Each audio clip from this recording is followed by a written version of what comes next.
Paco González révèle si le Real Madrid va recruter Bruno Fernandes, les comptes.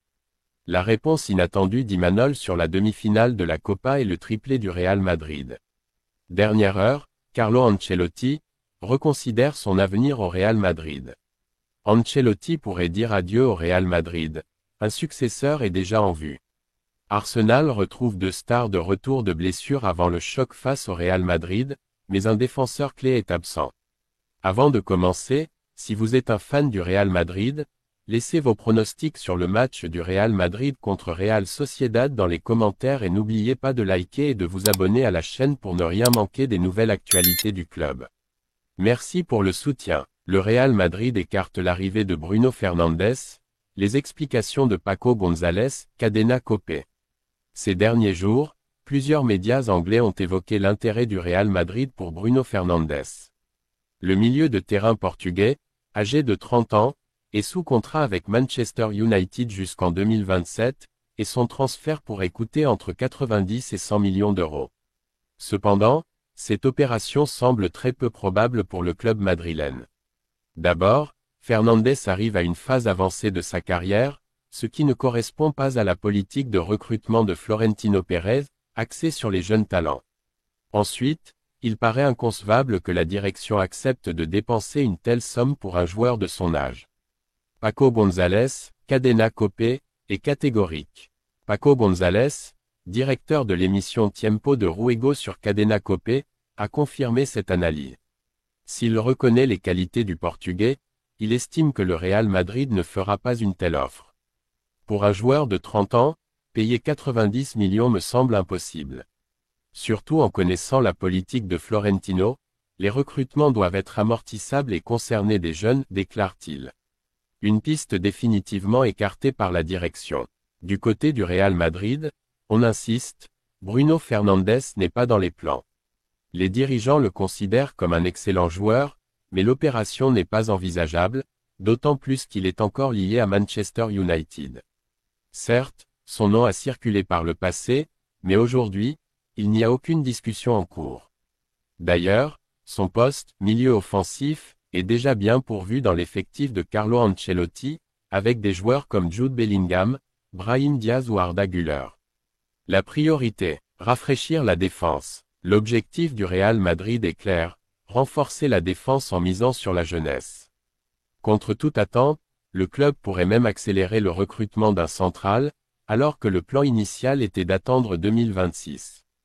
Parmi les favoris figure Dinu Ayson, le défenseur de 19 ans actuellement en prêt à l'AS Rome, propriété de la Juventus.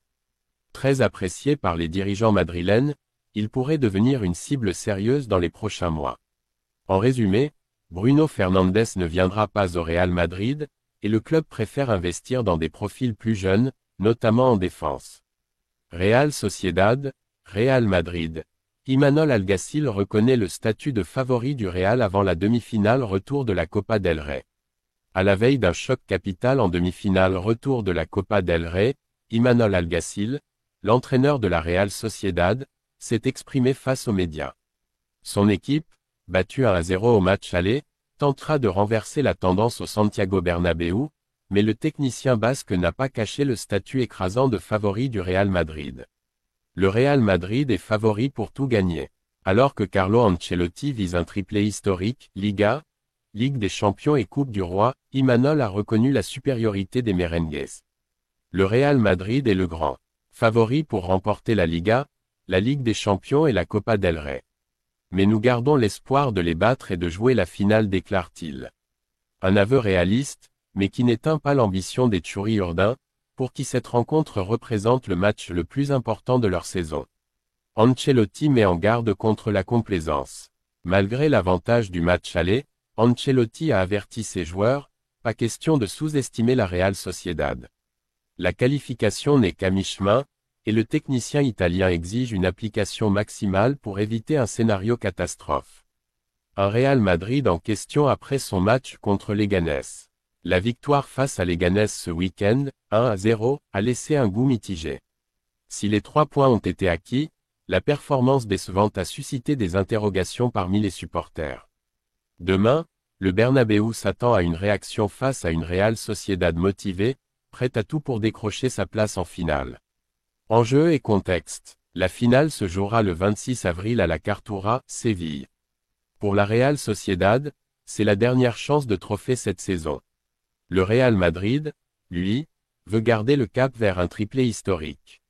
Rendez-vous ce soir pour un match à haut risque, où le Real Madrid devra confirmer son statut, sous peine de grosses désillusions. Carlo Ancelotti reconsidère son avenir au Real Madrid. Depuis longtemps, Carlo Ancelotti s'est montré très clair sur son désir de continuer à entraîner le Real Madrid, malgré l'incertitude qui plane autour de son futur à Santiago Bernabéu. L'entraîneur italien a été maintes fois annoncé sur le départ, avec des rumeurs l'envoyant vers d'autres horizons, mais il a toujours réaffirmé son engagement envers le club et son intention d'honorer son contrat jusqu'au bout. Un changement de position pour Ancelotti. Cependant, un nouveau rapport de The Athletic indique qu'Ancelotti est en train de reconsidérer son avenir au sein du Real Madrid. Plusieurs facteurs semblent peser sur son esprit et pourraient influencer sa décision. Tout d'abord, des discussions auraient eu lieu entre le Real Madrid et Xavi Alonso, l'actuel entraîneur du Bayer Leverkusen, en vue d'un possible rôle à la tête de l'équipe madrilène à l'avenir. Ancelotti est conscient de ces négociations, ce qui l'aurait quelque peu déstabilisé. Ensuite, l'usure accumulée au fil des 4 dernières années commencerait à se faire sentir. À cela s'ajoute un autre facteur crucial. Davide Ancelotti, son fils et assistant entraîneur, aurait pris la décision de quitter Madrid à la fin de la saison. Cette annonce pourrait représenter un coup dur pour Carlo Ancelotti et même le pousser à prendre la décision radicale de quitter le club. Un climat tendu et l'intérêt persistant du Brésil. Par ailleurs, des fuites internes au sein du club, qui sèment le doute sur son avenir, n'auraient fait qu'amplifier son incertitude. Face à ce climat de tension et d'instabilité, Ancelotti semble peu à peu changer de position quant à la possibilité de poursuivre son aventure à Madrid. Dans le même temps, la Confédération brésilienne de football, CBF, continue de manifester un fort intérêt pour Ancelotti. Le Brésil reste déterminé à l'engager en tant que sélectionneur en vue de la Coupe du Monde 2026, une opportunité qui pourrait bien influencer la décision finale de l'Italien. Ainsi, bien que Carlo Ancelotti ait longtemps affiché une volonté inébranlable de rester au Real Madrid, la situation actuelle pourrait le contraindre à revoir ses plans. Ancelotti pourrait vivre sa dernière saison au Real Madrid, un remplaçant déjà prêt. La saison en cours pourrait bien être la dernière de Carlo Ancelotti à la tête du Real Madrid. Malgré ses nombreux succès avec le club, l'avenir du technicien italien reste incertain. De récentes rumeurs indiquent qu'il pourrait accepter une offre de la sélection nationale brésilienne, ce qui le conduirait à quitter son poste à la fin de cette campagne. Un départ anticipé et une succession déjà préparée. Face à cette éventualité, le Real Madrid s'active déjà en coulisses pour lui trouver un successeur, et le principal candidat identifié n'est autre que Jürgen Klopp. L'entraîneur allemand, qui a récemment quitté Liverpool, est vu par les dirigeants madrilènes comme le profil idéal pour prendre les rênes de l'équipe. D'après plusieurs sources proches du club, Florentino Pérez et son staff considèrent Klopp comme l'homme parfait pour assurer la transition et maintenir le club au plus haut niveau. Son style de jeu intense et offensif, combiné à son charisme et sa gestion des vestiaires, font de lui un candidat de choix pour s'asseoir sur le banc du Santiago Bernabéu. Klopp, un entraîneur au palmarès impressionnant.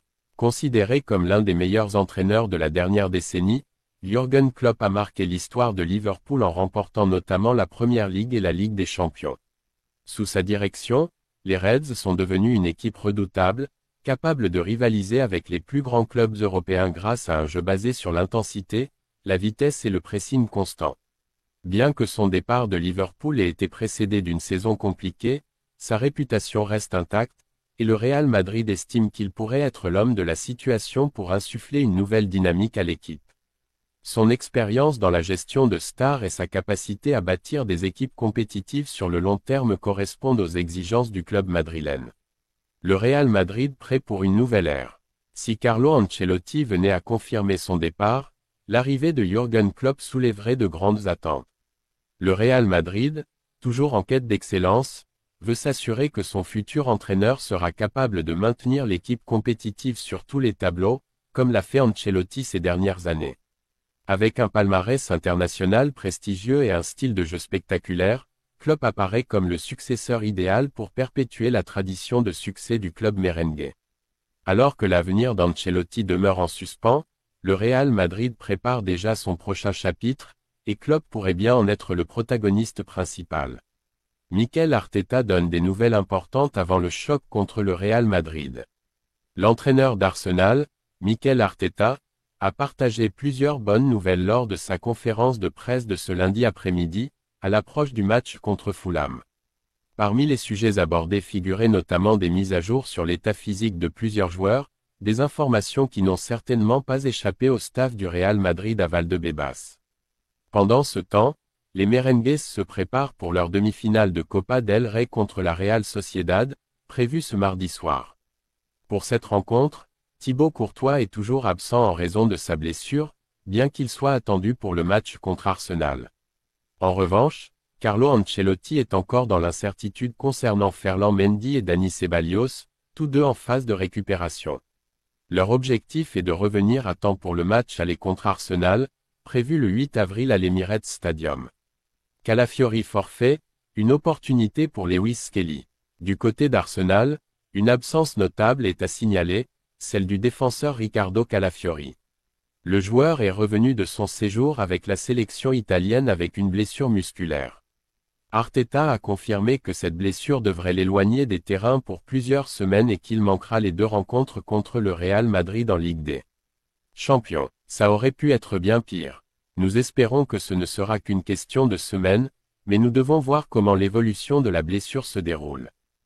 Mikel Arteta, à BBC Sport. Cette absence pourrait pousser Arteta à titulariser Miles Lewis Skelly sur le côté gauche de la défense. Le jeune joueur, au profil plus offensif, pourrait ainsi profiter de cette opportunité pour s'imposer dans un match d'envergure. Des retours importants pour Arsenal. Malgré cette mauvaise nouvelle, Arsenal pourra compter sur plusieurs retours clés. Jurrien Timber, qui a été éloigné des terrains pendant une longue période en raison d'une blessure, est désormais rétabli et disponible pour la rencontre contre Fulham. Jurrien a été malade pendant un moment, mais il se sent beaucoup mieux ces derniers jours. Il sera disponible pour Fulham. Mikel Arteta. L'autre grande nouvelle concerne Bukayo Saka. L'ailier vedette des Gunners, absent depuis 3 mois, est désormais complètement rétabli et prêt à reprendre la compétition. Bukayo Saka est prêt à jouer. Toutes les précautions ont été prises. Maintenant, il s'agit de le remettre sur le terrain au bon moment. Mais il pousse pour jouer, il en a très envie. Nous avons respecté le calendrier de récupération et tout a été fait correctement. Il est prêt. Mikel Arteta. Ce retour est une excellente nouvelle pour Arsenal, qui pourra compter sur Saka pour retrouver son rythme avant d'affronter le Real Madrid. L'ailier aura 2 matchs pour se remettre dans le bain avant la visite des Madrilènes à Londres. Un calendrier chargé pour les deux clubs. Les prochains jours seront cruciaux pour les deux équipes. Arsenal affrontera Fulham ce mardi soir, avec un coup d'envoi 15 minutes après celui du Real Madrid contre la Real Sociedad en Coupe du Roi. Ensuite, les Gunners se déplaceront à Everton samedi midi, tandis que le Real Madrid recevra Valence l'après-midi au Bernabéu. Avec plusieurs retours importants et quelques absences notables, les deux équipes se préparent pour un affrontement explosif en Ligue des Champions. Qui prendra l'avantage dans cette demi-finale de Coupe du Roi? Le Real Madrid parviendra-t-il à surmonter ses blessures, ou la Real Sociedad créera-t-elle la surprise au Bernabéu? Restez connectés pour un affrontement intense et ne manquez rien de cette bataille décisive.